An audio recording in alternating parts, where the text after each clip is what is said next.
Welcome to the Rock On Podcast. My name is Enrique Nunez.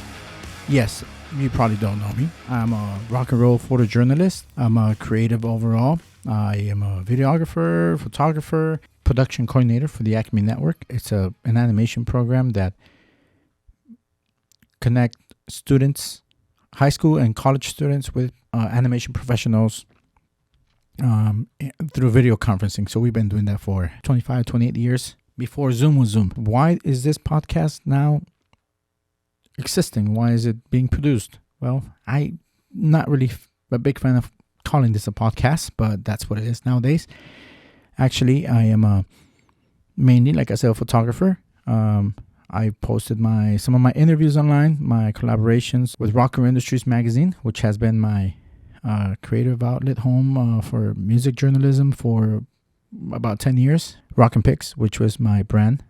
So why the Rock On podcast? Well, and if you're wondering why I do video interviews, why I'm interested in this kind of medium, well, first of all, that's the norm, that's the standard nowadays, correct? Video and audio consumption are through our phones, through our home computers. Information is consumed in your phone. So while you drive in your podcast, so that's what it is nowadays, right? So we have to either evolve or die.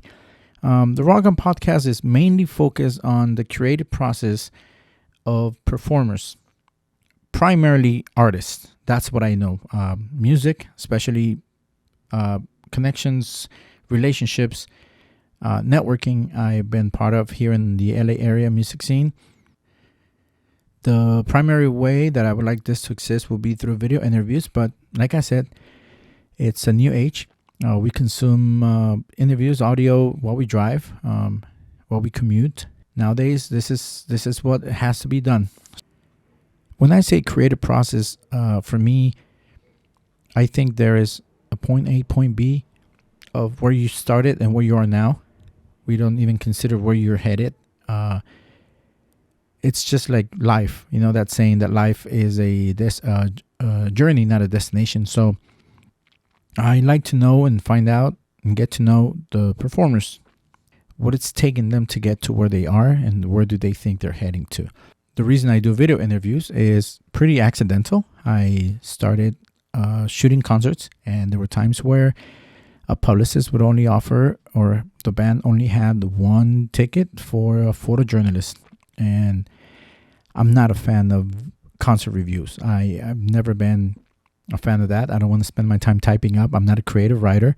I'm an image guy. I'm a photographer. So I figured, I already have the cameras. I record video. I attach a microphone and we record the interview, and someone at the magazine will transcribe it. I'm not really sure if that ever happened. I would say that one of my proud moments was getting to interview Lemmy shortly before he passed away. So if you ever go to the Rainbow, you'll see this magazine hanging there at Lemmy's Lounge. I was lucky enough to interview Lemmy before he passed away. The more I wanted to sound like the people I would hear on the radio or see on TV, I found out that it was not me. It was a bit more of a struggle for me to be like other people. So, one day I said, I just have to be who I am.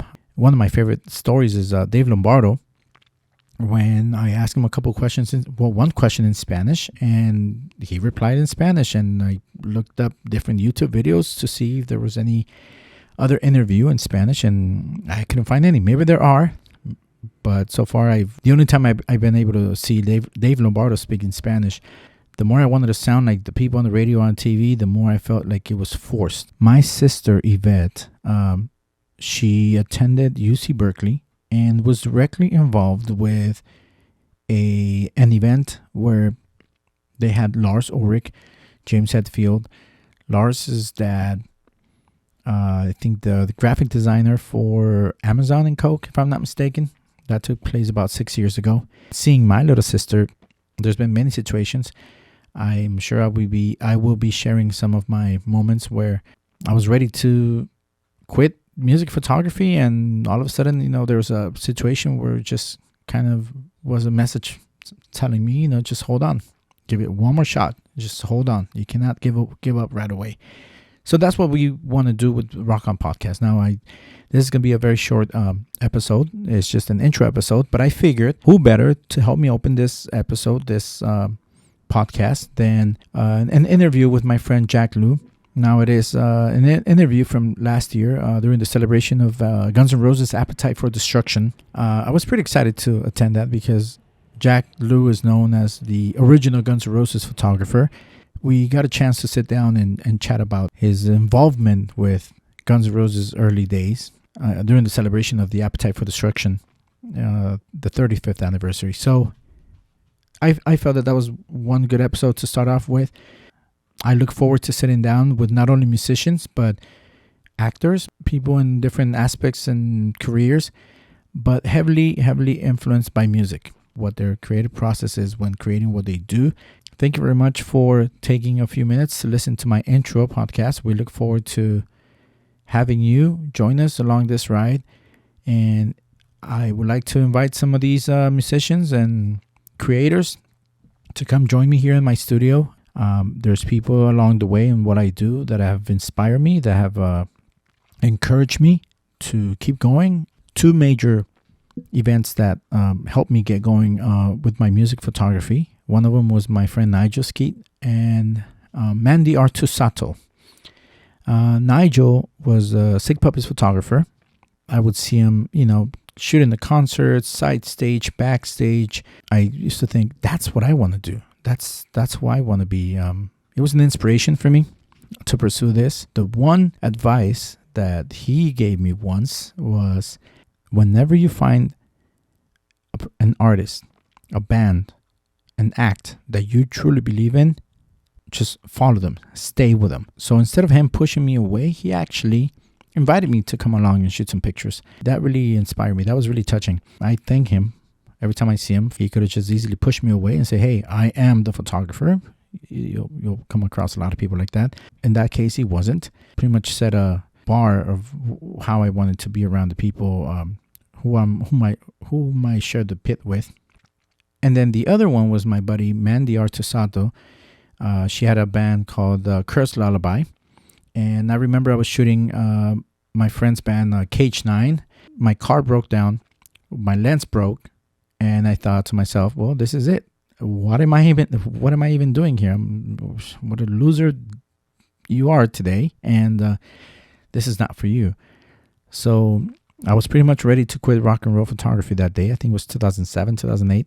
It was at the House of Blues on Sunset, while checking out the Cage 9 set, since I was not able to shoot anymore because like I said, I broke my lens and my camera was malfunctioning and my car had broken down. I was pretty much ready to quit. I was very frustrated. So Mandy approached me. I think she had messaged me on MySpace, I believe, wondering if the other was going to the show. I said, I'll see you there. So I felt someone tap my shoulder, turn around. It was Mandy. Gave me the biggest smile. And then she gave me a CD. And in that CD, her band CD, Curse Lullaby, it said, "You are what you believe you are," if I'm not mistaken. So that's the CD she gave me. And that day pretty much helped me realize that maybe things weren't that bad. That's bound to happen, just like in life, just like anywhere in life that you might be facing adversity. You just have to overcome that and keep going. And again, those are two situations where I feel that help me jumpstart, or not give up on this rock and roll photography adventure that I'm in. And thankfully, I've had the pleasure and blessing of being able to work with a couple acts, seeing them from, in small stages to medium-sized crowds, to seeing them perform on national TV, have their music on, you name it, wrestling, WWE, video games. I will leave you now with my interview with Jack Lue at Guns N' Roses' Appetite for Destruction anniversary. I'm here with one of our rock and roll photography heroes, Mr. Jack Lue. We're at the 35th anniversary of Appetite for Destruction. Now, we're getting old, 35 years. What did that album mean to you? But it's probably the best album ever. When I shot at Guns N' Roses, I had no clue they would be the biggest band ever. I was lucky. You were there at the right time, at the right place. Exactly, because it was good to know friends. Because basically, I was friends with Mark Cantor, and Mark Cantor was friends with Slash, or Saul Hudson back then, and I was the guy with the car. So I was older than everybody, and we used to go to concerts all the time. You were the driver, and that's what happened. Exactly, and before you had the camera. Well, back then I was taking pictures back then because I was shooting in 1978, and and I knew Saul, and they were playing around town, and I shot a few of their shows. That like Black Sheep and other bands he was in, but then they became Guns N' Roses. Yeah, I mean I was shooting Motley Crue and Rat back in the day. I shot Quiet Riot back in the day. One of the first bands I shot was like a band called Exciter, with George Lynch in 1978. That was like the first show I shot to start with. And now we see a lot of your pictures here. A lot of them are unreleased, right? Some of those are unreleased, or have we seen? Some I've never seen. Well, yeah, I have a lot of stuff at home. The problem is, I have negatives at home. I got file cabinets with stuff. We were talking about that the other day. Back in the day when we shot film, because I got to shoot film, you would send in the slides to the magazines, and a lot of them you haven't seen since then, right? Exactly. I mean, I gave a bunch of stuff to Slash, and then I never got back. I wish I got it. But there's somewhere out there maybe you have the cutouts? Not really. Because, back then I was like, oh, no problem here, take the shots. They weren't Guns N' Roses. So, they were just a club band. It's like, yeah, you pick out some photos. I think that for at least a lot of us are in the scene as rock and roll photographers, we admire your work, but we also admire working alongside Jack, because even though he's a known guy out there, he's an up-and-coming photographer. You have a reputation that precedes you and that now follows you, and being there at the birth of one of the best and greatest rock and roll bands of all time, right? Yep. Being part of that history, not everyone gets to do that. You were there. I was there. It's like, I mean, back then rock and roll was different. You had a photo pass. You can walk backstage to the dressing rooms. Now with photo pass, you can't go anywhere. You can't go anywhere. All you do is like a photo pit, 3 songs, and you're out. Exactly. It doesn't matter if you're Jack Lue. Yeah, but back then, you could walk in the dressing rooms. You could do whatever you want. Everything was different. And you got some stories, Jack. We're expecting a book by Jack Lue and his rock and roll happenings back. One day, hopefully. One day we get to work on it, man. When I retire, I can stay home and scan stuff all day. If you're ever home, because this guy's always shooting everywhere. This guy's all over the place. Jack, congratulations. Thank you for being always an amazing person to share the pit with. I consider myself a fan of your career. I didn't know much about Jack, but now once you start sharing the pit with Jack, he's the same guy in the pit and away from the pit, and that's really awesome. Thank you. All right, man. Thank you very much, Jack. It's Enrique, Rock and Roll Industries, Rock and Picks. Rock on.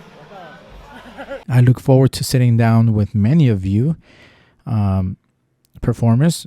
Come to my studio to share some words with me. I know there will be a lot of times where we will be traveling to certain concerts, events that require us to, but I'm not limiting it to just musicians. There's a couple comedians out there that I think I have in mind that I know. It's called Rock On, right? For a reason. So we want to focus it on music. Whether you're a musician, comedian, an actor, a painter, an athlete, if rock music is part of your life, we want to talk to you. Again, my name is Enrique Nunez. You can find me online and all social media. Most of my social media is Rockin' Pics. Twitter, Instagram, Facebook. There's a Rockin' Pics Photography, and that is spelled ROQNPIX. And again, one more time, a big thank you to my friend Evan Rodeniche for letting me use the Master of Disaster track for this podcast. I appreciate y'all's help, and we'll see you soon in the next episode. This is Enrique with the Rock On Podcast. Rock on.